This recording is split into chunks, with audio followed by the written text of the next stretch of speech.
So since we have Gamescom coming tomorrow, the rumors, the leaks, and everything has been going wild. And the main focus for Black Ops 7 with leaks, that is multiplayer. And some of them sound really good and some of them sound really bad. We've talked about them before, but today we got a video by the man himself, who's immortal, who is now only 10,000 subs away from 1 million. Go subscribe to the man. He's getting there. But I'm curious what he has to say about some of these leaks. A lot of these are going to be opinion driven, which is what we strive for here on Ink TV, but let's go. Hey, hi, how you doing? Welcome back to the channel. Thank you so much for stopping by. We've got even more new details on what Call of Duty is seemingly changing, some for the better, some maybe for the worse, with Black Ops 7. We've seen so many different multiplayer-based leaks surface over the past couple of days, and today we've got some pretty interesting ones to break down. Like I said, some of them I'm a little bit concerned about. Others, though, are directly addressing fan-favorite features that people have been asking for in COD. And we kind of got a map list as well. I don't know if he's going to go over that. But we've got a lot to break down today, starting first with all this information from the Ghost of Hope. This time, no, I gotta go about this one. Specialist abilities, apparently. And keep in mind, Hope is a solid. This one we have talked about before. In the last video we actually did by Zach. I don't know how I feel about this one. No specialist weapons, but it sounds like specialist abilities. Track record for inside information. By the way, are pretty much field upgrades. Leaks, rumors, things of that nature. But at the end of the day, all of this is still leaks and rumors. So take it all with a grain of salt. Nothing's official until we see it in gameplay. True. We get an official confirmation from Call of Duty or Treyarch themselves. But first up, which, by the way, I would still be pretty surprised if at Gamescom they give us any multiplayer information. I would be willing to put money on the fact that they're going to reveal when the beta is, when Call of Duty Next is, and when we will get multiplayer information. I think this is pretty much all going to be setting, campaign, and zombies, which is coming this week. But I could be wrong. They're doing 2 announcements, so we will see. Hope initially posts saying specialist abilities are returning in Black Ops 7. You may recall this was something that we had back in previous Black Ops games, Black Ops 3, Black Ops 4. I've never really been a huge hero ability fan. I'm not gonna lie, love it. Stuff I've never really enjoyed that much. There were certainly specialists in Black Ops 4 that I can recall that I absolutely. Yeah, so the thing is Black Ops 4 overdid it. I think Black Ops 3 did it pretty good. Black Ops 4, not so much. Disliked with a passion. There were also some that were very good that I enjoyed quite a bit. So there is some trade-off there. Typically, I'm more, in favor of not having things like this. But Hope does mention there's stuff like active camo, which could be really strong if it's like sort of what we saw in the trailer there, where it almost turns you invisible. It's like a cloaking mechanism, basically. The grapple, which we saw in the trailer, yeah. Very interested in, because I do think that'd be really cool for movement and more. Basically, what you'd expect. So what he describes doesn't seem too extreme like what we've seen from some specialist upgrades and abilities in the past. But obviously, we're gonna have to wait and see what the full list, the full availability would be like for these. But it does seem like some kind of specialist-like system could be coming for Black Ops 7 multiplayer. Now, this one is unfortunately one that I think a lot of players are going to be a little bit disappointed by, myself included. As Hope says, as far as I'm aware, there is no pick 10 system in Black Ops 7. For those unaware, pick 10 is a created class system that is oftentimes viewed as one of the best we've ever had in Call of Duty, where you essentially get... It straight up is the best class system that's been in Call of Duty, and there's one main reason. I actually have to move to show you. See how this class setup, he's using 5 perks, 2 attachments, no lethals, no tacticals, and then wildcards. The reason why this system is so good is it completely stops the problem of grenade spam. No longer, most people chose to use more perks than having a lethal and tactical, which meant you saw them less, which meant it was less annoying. 10 points to go through. Plain and simple. Select a primary, select a secondary, your attachments, your perks, your equipment. So you can opt on skipping out having a lethal and a tactical and add more attachments to your gun, or add an extra perk in, or you could go in with only 2 perks if you wanted to. It was a system that had really cool trade-offs, really cool ways to, create a loadout and create a class setup that felt very unique time and again. And we never really had a system that has replicated that well in the past. Obviously, now we've got a much more straightforward gunsmith, 5 attachments, you're good to go. You're just in there, then you have your full-on created class, your secondary, all your perks, your overkill wild card, everything like that. So no pick 10 system. A little bit bummed by that, especially after we just got a glimpse of Battlefield's 100-point system that is very... Was I the only one that played the Battlefield 6 beta and felt like really attachments didn't matter very much. Maybe I just didn't use them enough, but I just kind of felt like meh. I don't know. Maybe I'm alone in that one. But yeah, I do agree that after seeing like the pick 100 system, I think we need pick 10 just like to reduce grenade spam. The game's already too spammy to begin with. Similar to a pick 10 system, but just on guns themselves. I think for weapon customization, that does offer a lot of really unique ability to go through and create a gun that is truly unique to you and truly feels perfect for your play style and your preferences. So a little bit disappointed in the fact that there apparently is no pick 10 system for BO7 multiplayer. Now, we had talked a little bit about this one a few days back, talking about some of the initial leaks that started surfacing about Black Ops 7, but Hope now reports that looping streaks originally were in the game, so you could cycle streaks in the same life. You could get This is dumb.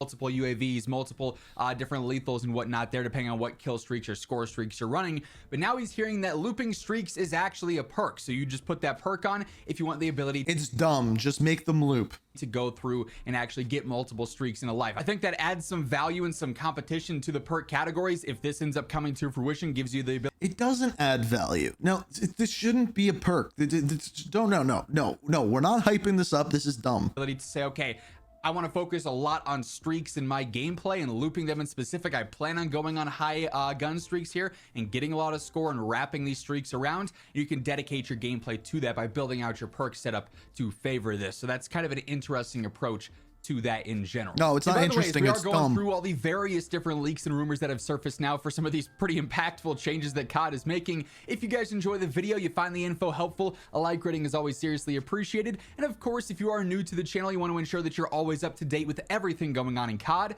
be sure to hit that subscribe button, turn on those post notifications, and help get us one step closer to hitting 1 million subscribers. Now, we've heard about the Black Ops 2 map rumor for this game for a long time. So this got updated. I don't know if he has it in here. Does he have it in here?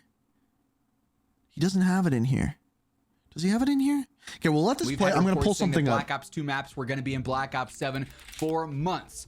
Now, though, we've got some specifics. We had heard that there were going to be a couple of remastered Black Ops 2 maps available at launch. Hope now reports that they are apparently going to be Raid, Express, and Hijack. So, of course, these are classic maps that seemingly most players enjoyed. These were cycled through the competitive rotation with League play and everything. Raid, obviously, has been remastered several times, and it's always a fan favorite. Here it is. I found it. I don't think he has this in the video, so this isn't a spoiler for the video or anything. Come on, Elgato, figure it out.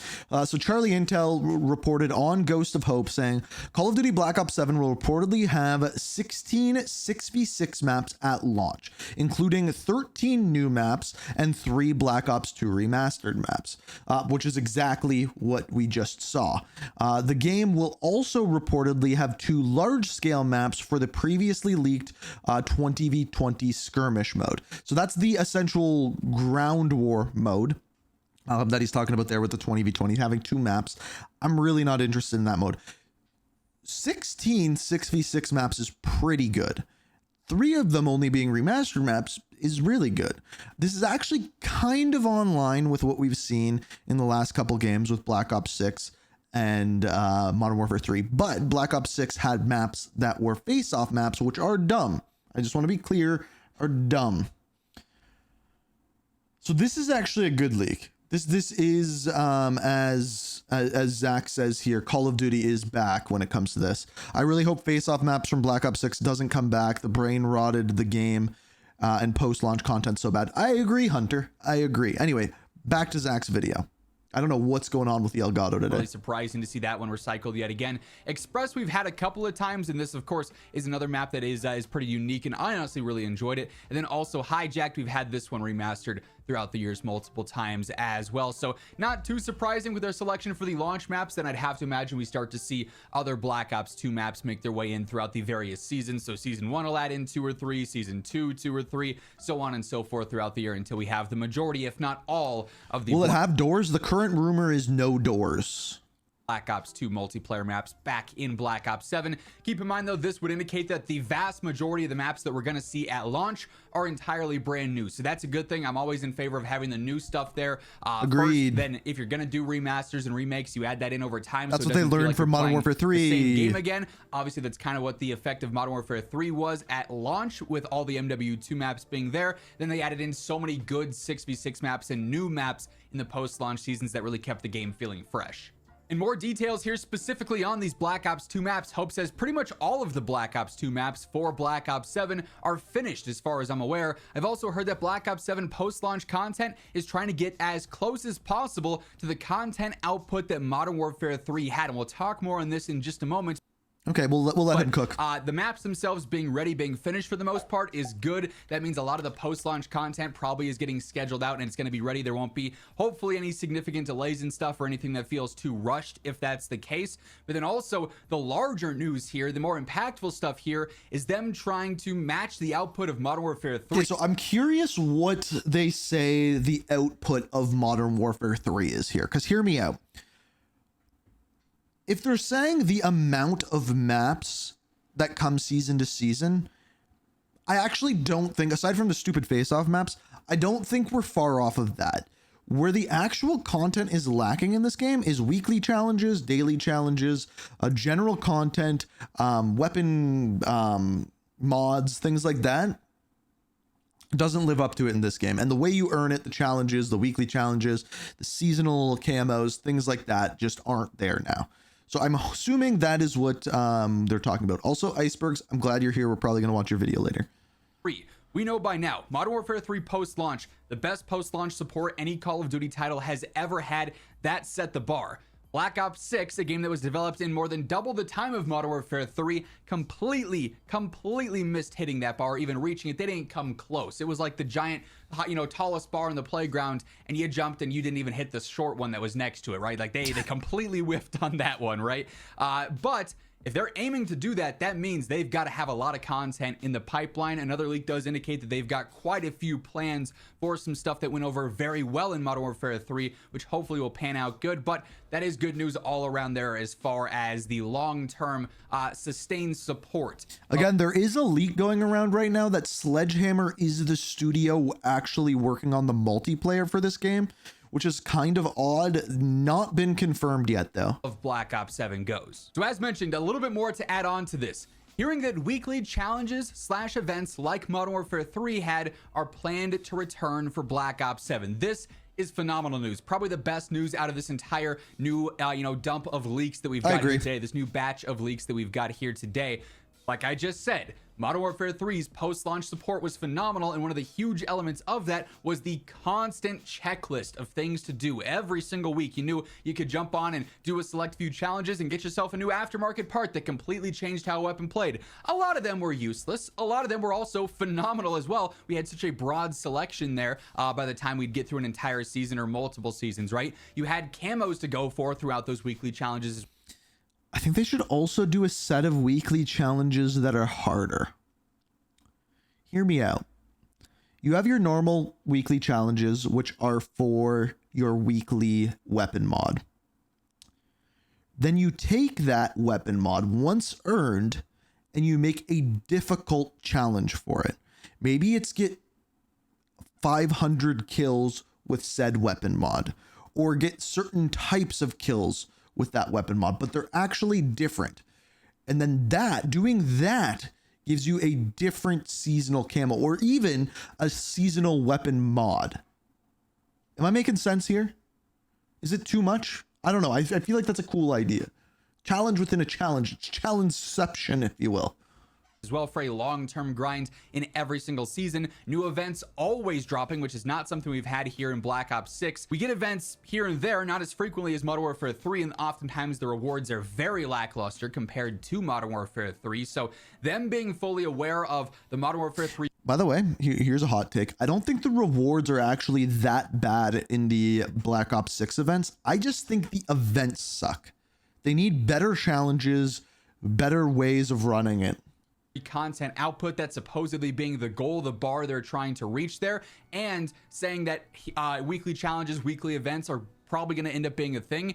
That all leads to me being a lot more hopeful about Black Ops 7's post-launch support than what we got with Black Ops 6, where there wasn't a lot of certainty in that based off of what we heard pretty early on. So this could be a complete 180 in that. Obviously, the launch content is still so important. The game has to get off on a good foot, especially because there's so much doubt right now in the community and a lot of uncertainty with the state of Call of Duty. Launch is going to be pivotal, but then I still don't know how they're going to fully hype up this game, if I'm going to be honest. Before, games have fantastic launches. Ooh, good question. Do I think Battlefield 6 will have that engagement problem? I don't know. Because it seems like even what they're doing, we're going to check this out later today, but what they're doing with 2042 and having like the battle pass in there, the free battle pass to get items for Battlefield 6, it's all battle pass based. And I think that ship has sailed. Doing just playtime or XP for battle pass and events and rewards is gone. Modern Warfare 2 had a fantastic launch. Black Ops 6 had a fantastic launch.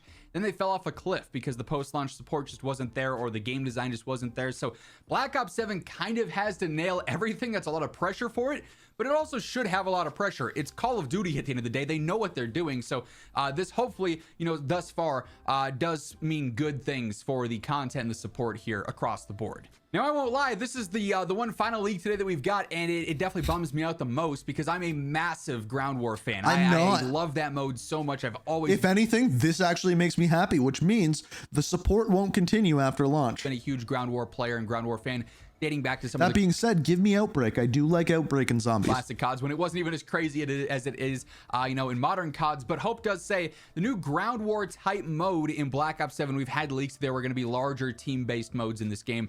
Didn't know if it was going to be officially called Ground War or something else or whatever. But apparently the new Ground War-like mode is not great.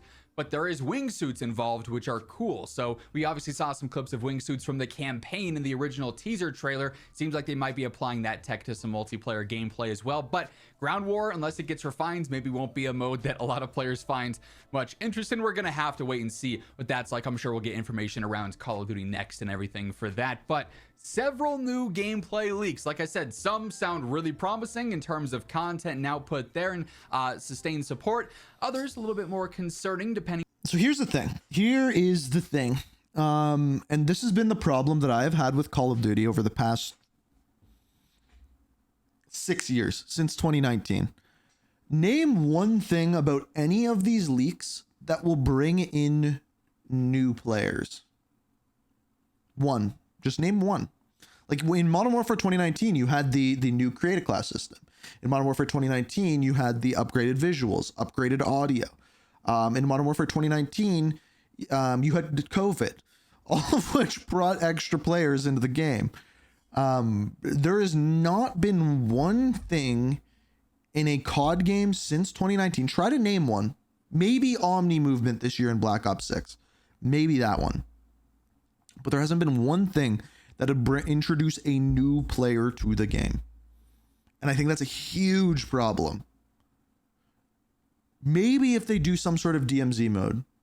But like even like doing what they're doing with round-based zombies, and even if they do a Zombies Chronicle, not new players, old players. And I think that's where Call of Duty is stuck right now. They're so stuck on nostalgia and trying to be old Call of Duty or trying to be new old Call of Duty that they're just lost and can't bring any new players in. Since Warzone. Warzone is another thing that brought people in. Anyway. I think you get what I'm saying.